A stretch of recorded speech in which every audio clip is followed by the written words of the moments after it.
President Biden is set to meet with congressional leaders later today to talk about the debt limit and what is likely to shape their showdown over the federal debt and spending in the weeks before the country is set to default on its obligations for the first time in history. The Hill's congressional reporter, Mike Lillis, is here with us to break it all down. Mike, what can we expect? Well, that's the million-dollar question, right? I mean, this has been a months-long kind of stalemate. Nobody is moving. Both sides are very much dug in. And going into the talks, they say that they're not going to give an inch. Of course, that's no way to get a compromise, and both sides are going to have to give somewhere. So that's kind of the question that everyone's going to be asking today. Who's going to blink first? And of course, for the Republicans, it has been a victory just to get Biden to agree to a meeting. The last time he and the speaker met was in the first week of February. So we're going on over 3 months that the two have even sat down to discuss this. And Biden going in has made very clear that, hey, just because I'm going to sit down doesn't mean that I'm going to negotiate over the debt ceiling. So again, he's dug in, McCarthy's dug in, and we just have to see who's going to give a little bit of ground and who's going to do it first. And kind of in many ways, they're talking, over each other. They're talking past each other because Biden has made clear that he will negotiate on deficit reduction, which is the demand that Republicans and McCarthy are making, but he's not going to do it in the context of the debt ceiling. He calls that hostage taking. This is money that has already been approved by Congress. It has nothing to do with future outlays. And so therefore, he's trying to divorce those two issues. Of course, with the threat of default lingering over this entire debate. So a lot of this is very nuanced, and a lot of the debate is complicated for us to cover, and it's complicated for them to negotiate because there are two different deadlines here. The debt limit is going to we could hit the debt limit by the 1st of June. That's what Janet Yellen, the Treasury Secretary, warned McCarthy last week. So there is an urgency for the debt limit in a way that there's not an urgency for government spending, which expires on October 1st. So a lot of the complication here is just the staggered deadlines, and therefore one of the proposed solutions would be to align those two deadlines so that they could discuss both things kind of simultaneously, and both of them could walk away claiming a victory.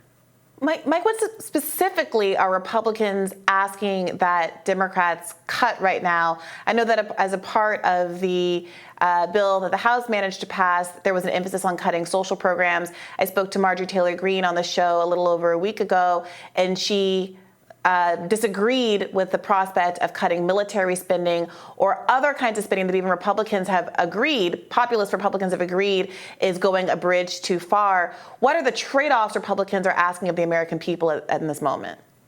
That's a great question. And you mentioned the bill that they passed in the House, and that is kind of their starting point. That's their wish list for the cuts that they would like Biden to agree to. Of course, that's never going to happen. It's not going to happen in the Senate, which is also controlled by Democrats. So, that's their opening bid. And what they threw in there was kind of a wish list of conservative, policies that they've been fighting for an awfully long time. It's not only, cuts to a lot of the green energy and climate and healthcare, social spending programs that you mentioned, the safety net programs. But it's also the HR1, their big oil drilling bill that they had passed earlier in the year, House Republicans. So a lot of stuff in there. It's like a grab bag of conservative, priorities. And now the question is going to be which of those can Democrats agree to? And, it almost reminds me a little bit of, you go back to 2013 when there was a fight over, this was not a default fight that they had. It was over government spending. But there was a 16-day shutdown in 2013, and it was because Republicans that controlled the House at the time were demanding that President Obama repeal Obamacare. Now, that, of course, was never going to happen. It was his greatest domestic achievement. And in many ways, Biden's greatest domestic achievement so far has been this big climate bill that he passed last year. So for Republicans to go asking Biden to repeal his greatest domestic achievement is not going to happen. So it reminds us a little bit of that. The question is, what is Biden going to give? As you mentioned, you can't cut trillions of dollars. At some point, you're going to have to start talking about entitlements. If you're going to balance the budget, you got to start talking about Social Security, Medicare, Medicaid. You're going to have to talk about Pentagon spending. Otherwise, you're just going to slash, a huge bulk of the domestic discretionary budget.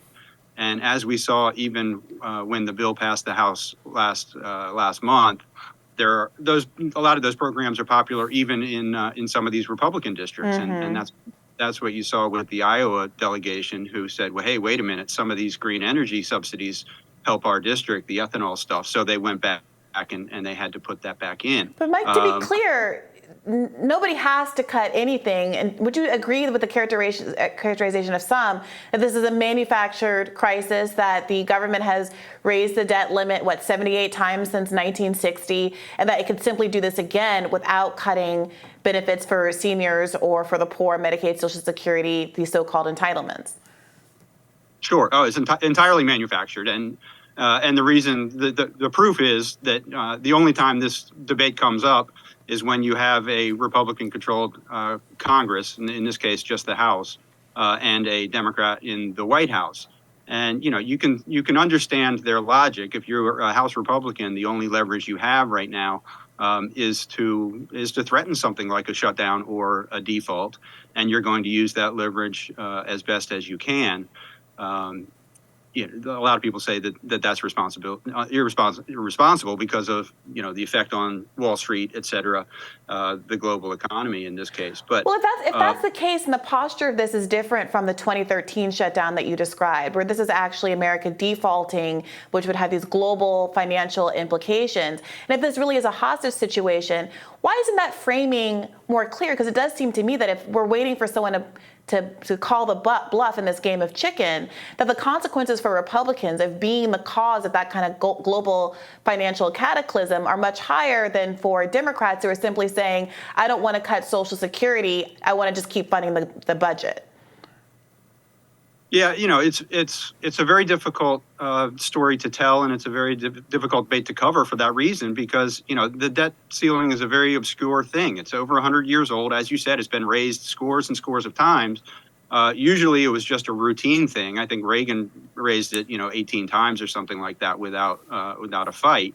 But because the debt has grown at such a clip over the last few decades, we're now at $31.5 trillion.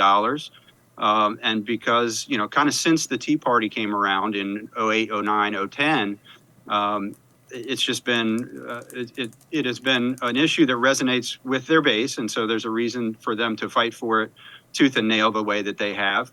And also there's a very real concern that that if the debt keeps growing, then the only thing that federal outlays are going to go to is interest on the debt. And, there is a very real concern there as well. But the Democrats would argue that the context in which to argue about future spending and cutting the deficit is not in the debt ceiling debate, where, again, we're talking about funding that is already out the door, that Congress has already approved it. If they didn't want to approve it, they didn't have to, last year or a decade ago or 2 decades ago when all this spending was approved. So the context here is going to be very important. But again, it's just a very difficult issue to explain outside of the Beltway. Even those of us who have been covering this for a couple decades now, it's just difficult to wrap our heads around it. And so you can imagine people outside of the Beltway who, have better things to worry about, obviously, than the debt ceiling.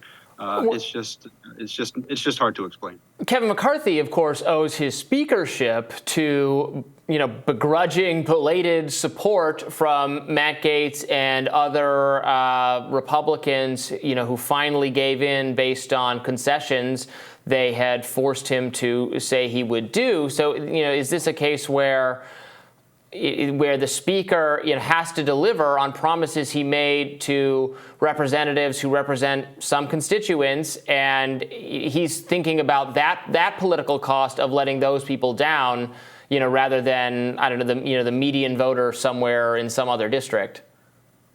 Yeah, and that's a great question. And that, the move to vacate the chair is what we call it up here, and that means under a rule change that the House approved earlier in the year as a condition of McCarthy winning the speakership, any single lawmaker can bring a motion to vacate the chair. So in that sense, his position is very precarious, and he has a lot of conservatives who expect him to hold this line. In other words, if any bill comes back to the House that's not as severe in its cutting as what the House already passed, you're going to get a lot of Republicans to vote against it. And then the question is going to be, would any of those Republicans be so disappointed in McCarthy if he brought it to the floor that they would bring a motion to vacate? For that reason, a lot of people think that McCarthy, the deal that is going to ultimately be cut, will not be cut between McCarthy and Biden, just because of the place that McCarthy is in. He's really walking a tough line here. And that Mitch McConnell, the Senate Minority Leader, who has decades of experience with Joe Biden, they served for a long time in the Senate together.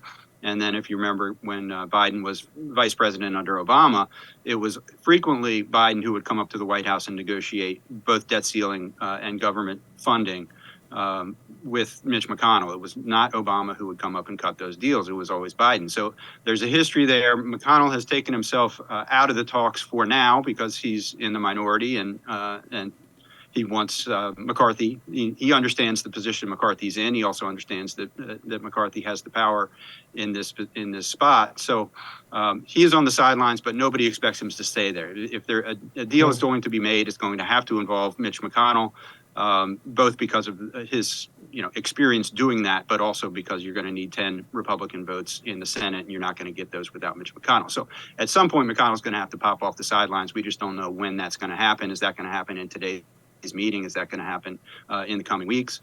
That's kind of a big question that we're looking to answer today. But if I could just mention one other thing about the motion to vacate. We've been up here saying, McCarthy is really in trouble if he brings this bill to the floor. He's going to have a motion to vacate. But a motion to vacate means you need 218 votes to knock a speaker out. And if McCarthy were to bring a bill to the floor that had Biden's support, Chuck Schumer's support, then it would surely have Hakeem Jeffries' support, the House Democratic leader, and, maybe not unanimous support from House Democrats. I'm sure some liberals would vote against it to protest some of the cuts that might be in there. But you're going to have a vast majority of House Democrats voting for that bill, in effect siding with Kevin McCarthy for bringing it on the floor. So if there were a motion to vacate, the question would be, would House Democrats actually want to take down McCarthy for being what the Democrats would consider reasonable in this case by bringing a bill to the floor that would prevent a default?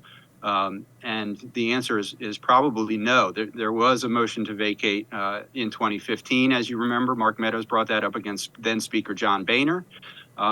Nancy Pelosi at the time was very quiet, but in later years she said Democrats were never going to support that motion to vacate because we thought that Boehner was reasonable, and we would rather have him in the speakership than somebody in the Freedom Caucus or somebody much more conservative who would have no interest in negotiating. So that's a question for House Democrats, for Hakeem Jeffries, but and you can expect them to kind of remain quiet about it just so they can let the Republicans hang out there and have their internal fight if that were to happen. But I would be surprised if a bunch of 213 Democrats would vote to take out Kevin McCarthy for bringing a bill to the floor that saved the global economy. Mike, thank you so much for joining us. Hey, thank you guys for having me. Anytime.